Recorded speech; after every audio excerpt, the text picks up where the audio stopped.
Welcome to Gnanaprasuna astro channel. ఇవాళ వీడియోలో మనం తెలుసుకోబోయే విషయం వివాహం తర్వాత అదృష్టాన్ని పెంచే గ్రహస్థితులు ఏవి అనే అంశం. సహజంగానే కొంతమంది చెబుతుంటారు వివాహం తర్వాత జీవనశైలి మారిపోయిందని, పురోగతి ఉందని. చిన్న స్థాయి వ్యాపారం ప్రారంభించాము, నేడు అది పెద్ద స్థాయికి పెరిగింది అని. దీనికి ఎలాంటి గ్రహ అమరిక ఉంటుంది, ఏ రాశి అయితే ఈ యోగం ఉంటుందనేది ఇప్పుడు తెలుసుకుందాము. సాధారణంగా జాతకంలో లగ్నానికి నేరుగా ఉన్న 7వ స్థానం రాశిగా రావడం ఒక ప్రత్యేకమని చెప్పవచ్చు.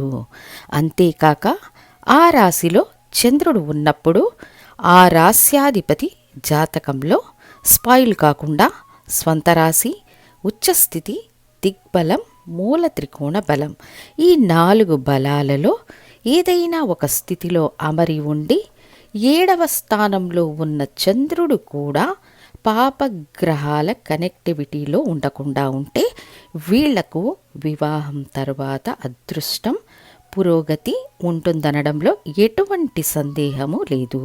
అంటే లగ్నానికి 7వ స్థానం రాశిగా రావాలి. ఇది మొదటి విధి. రెండవ విధి, ఆ రాశ్యాధిపతి భంగపడకుండా ఉండాలి.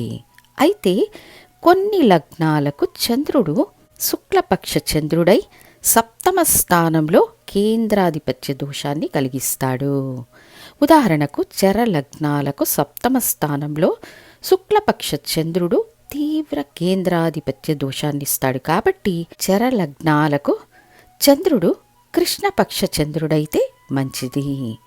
స్థిర లగ్నాలకు, ఉభయ లగ్నాలకు శుక్లపక్షమైనా తప్పులేదు, కానీ ఆ రాస్యాధిపతులు భంగపడకుండా ఉంటే చాలు.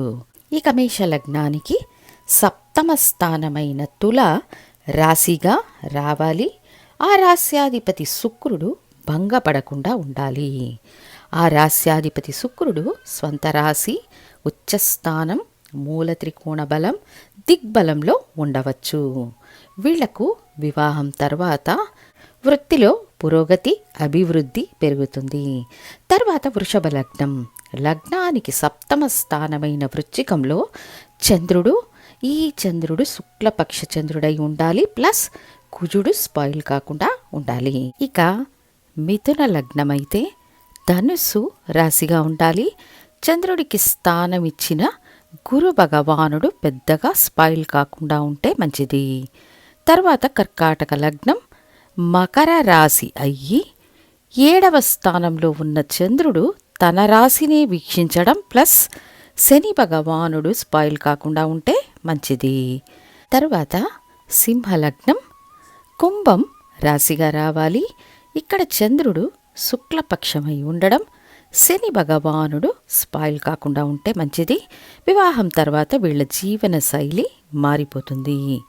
తర్వాత కన్యా లగ్నానికి మీనం రాశిగా రావాలి. గురు భగవానుడు పెద్దగా స్పాయిల్ కాకుండా ఉంటే చాలు.